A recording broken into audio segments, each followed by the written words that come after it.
dad's dream to talk about his favorite team with the son of digging the stats. Come and join us, nerding on the Dbacks. Hello, welcome to Nerding on the Dbacks. That's right, the best And only father-son baseball show. in America. Yep. They don't have this in Nicaragua.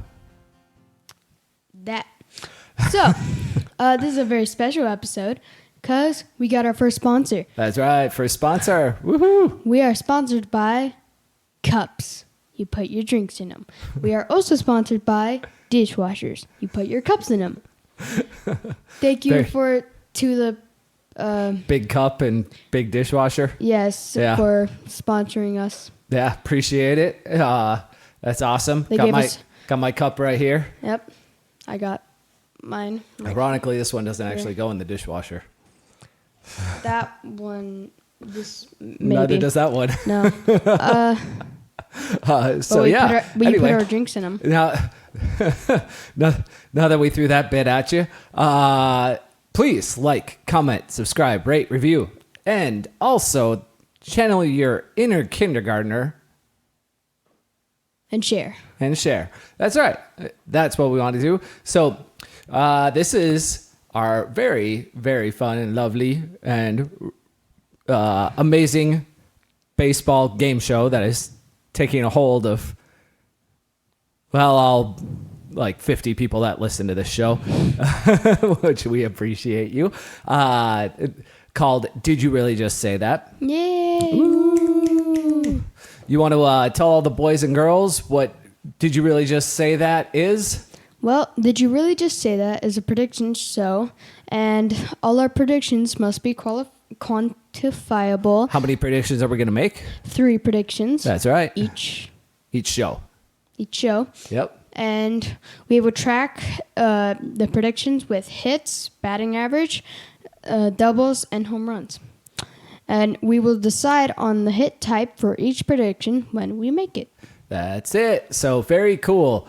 Yeah. So I am going to give a start here to our predictions and what came off the board. Of course, we always have to start with what came off the board if there's anything. Sometimes there's nothing. We've had that happen. But we actually do have some things coming off the board. So let's go over that. One of these things, so this is mine. The first one that I got right was Slade Cecconi will stay in the rotation when the next SP returns from injury. This kind of sounds like a silly prediction now in retrospect. It's 2 months later, but if you guys recall, I made this back around not April 1st, right around May 1st. It's 2 months later now. In fact, I made it exactly on May 1st. And there was a lot of debate about who was the better future starting pitcher for the D-backs, Tommy Henry or Slade Cecconi at that time. And now Tommy Henry has just pretty much fallen off the D-backs map entirely, it seems. Whereas Slade Cecconi's pitching pretty well. Yeah. I would not be surprised. I'd say it's essentially a coin flip when they have, their projected 5 starting pitchers back for the season, 4 of those 5. So when our Eduardo Rodriguez comes, likely the next one back, comes back from injury, and as long as Montgomery, Gallen, and Fott are still healthy and in the rotation, then you add Rodriguez to that. I would call it essentially a coin flip right now as to who goes down between Ryan Nelson and Slade Cecconi. Like, the next month is going to determine which one of those guys gets to stay. So I know it sounds silly. We actually had pegged this at a double back then because it was going to be who's going down. Is it going to be Ryan Nelson, because we didn't know, Slade Cecconi, or Tommy Henry? And pretty much everybody was like, obviously it's Slade Cecconi, was kind of the attitude at the time. And turns out he might be the last one standing of those 3. So I bumped this down to a single because it just didn't feel right giving it a double still, even though at the time it looked like it probably was double worthy. And then the other prediction that I made that did not go so well was that the D-backs will hit 5 home runs versus the A's. Oh yeah, I said that. Really? Oh yeah. Yeah, they hit 1. So, do you remember who hit the 1 home run? Lourdes. Yep, it was Lourdes. So he's making his trek to get your prediction on home runs correct here for you. Yeah. So The A's first game was. oh man, that was Oh my so God. yeah. That first game was just a heartbreaker with Ryan Thompson, who's been amazing all season, just kind of coughing it up. So that was it. Just had those 2 come off the board for me. And then what about you, son? What did you have? I said the D-backs will be back at or over 500 on July 1st. That's right. And the A's ruined that for me. Yep. They certainly did.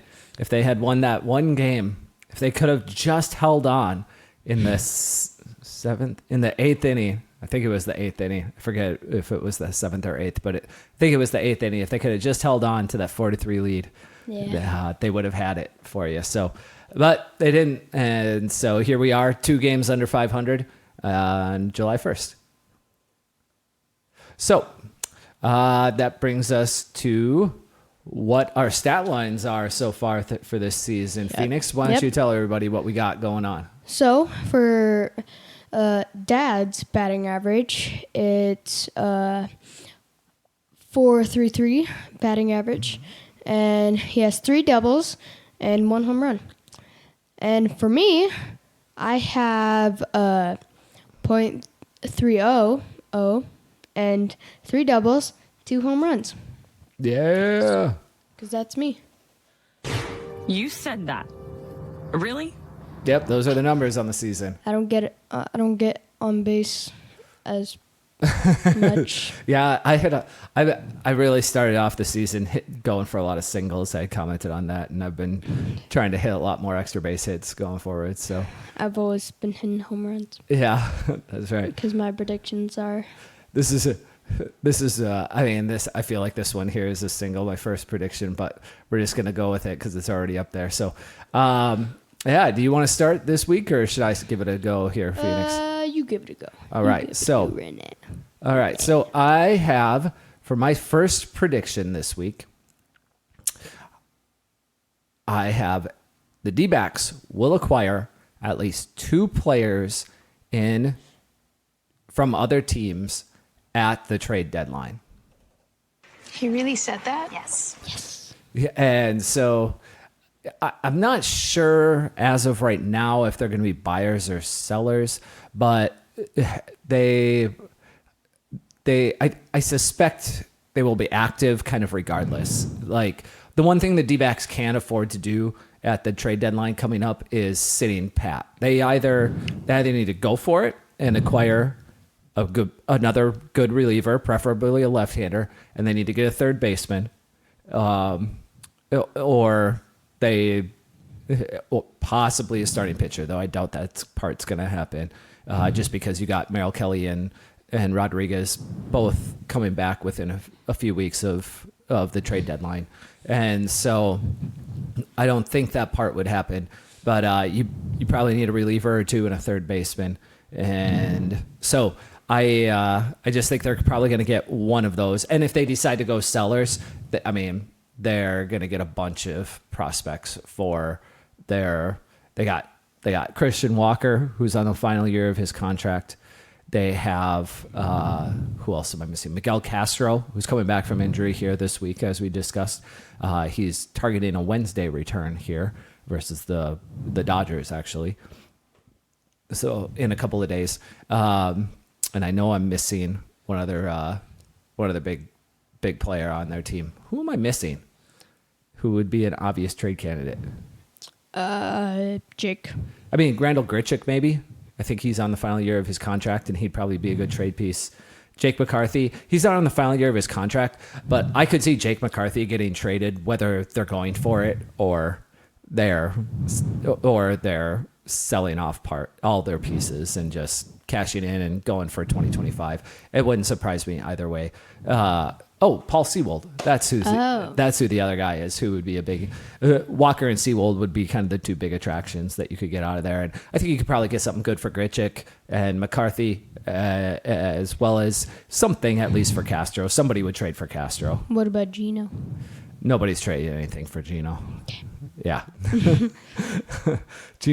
Gino is just gonna, I mean, he's either gonna get DFA'd or he's gonna stay on the team for the rest of the season, but you ain't trading him.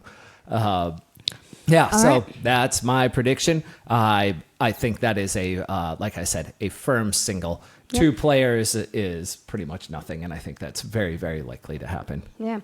All right. So, for me, my first prediction is Corbin Carroll will have the most steals at the end of July. Woo! I was going to say... Did you really just say that? The end of the year, but I thought somebody else...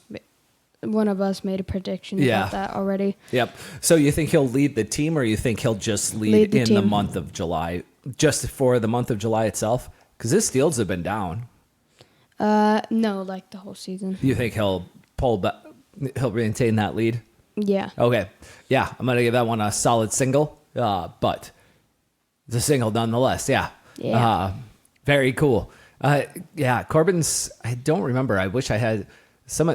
I feel like I need to be more prepared sometimes and know what your predictions are ahead of time, so that I could bring up some information about them. Because, like, I am so curious where Carroll stands on the season for stolen bases. I know he hasn't been that great, and I know his steals are down way quite a bit this year versus last year. Yeah, he's only got 14 steals. I know he's got a handful of caught stealings with that. So he's just not been nearly as effective or running as much. So, but that said, he still leads the team at this point, and I don't find that too likely to change. So you're putting down that bunt. You need some. So get that average up. I like it.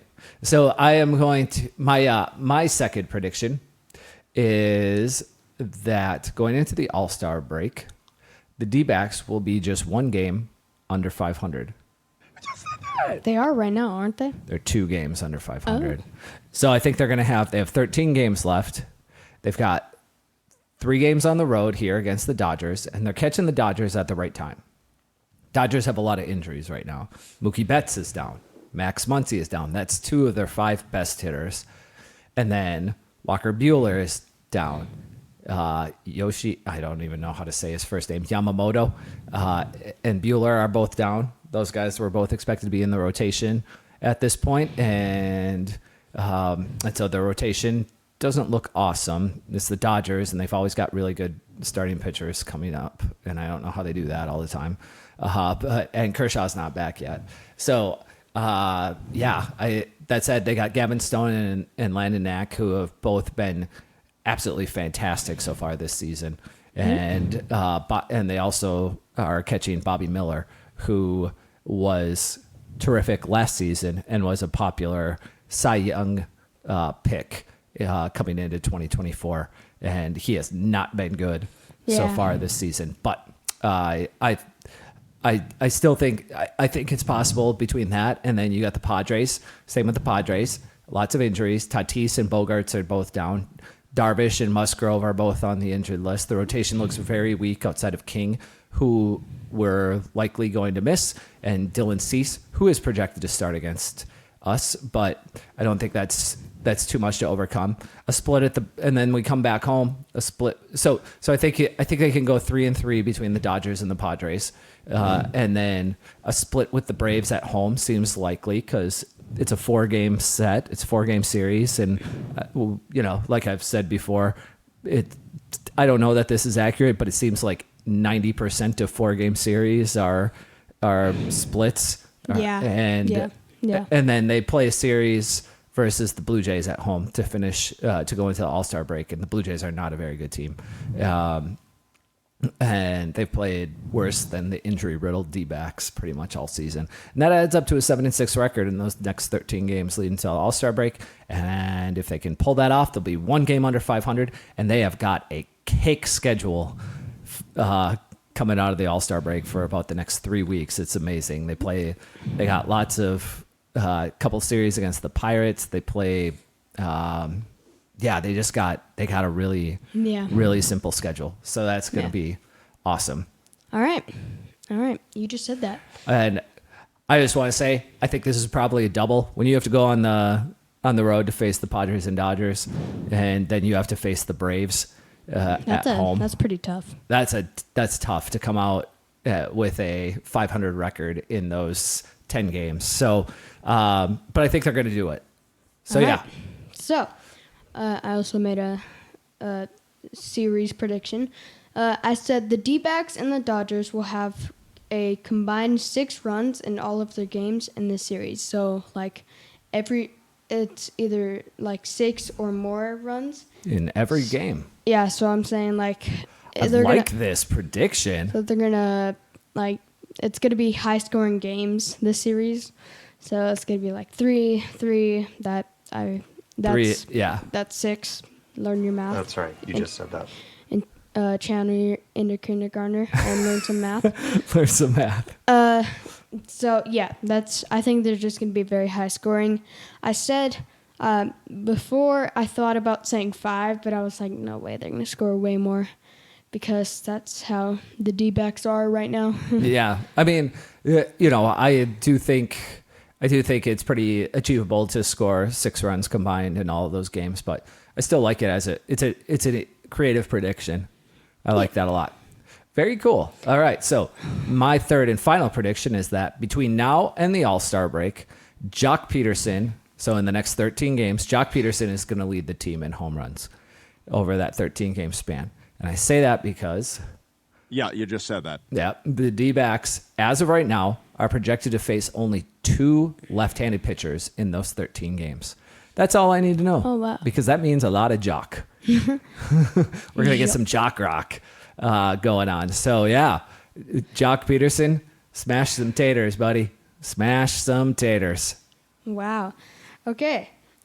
Smash those taters. Yeah, I mean, he has been, obviously, he was on our ice hitters list. Yeah. This past week. Kind of surprised that you put him in home runs. Yeah, I just think I think after going through a cold spell like that, he's gonna come out on fire. He's gonna, being that he would play most of his career against the Dodgers, and then he also played a season or two. I can't remember, 1 or 2 seasons with the Braves.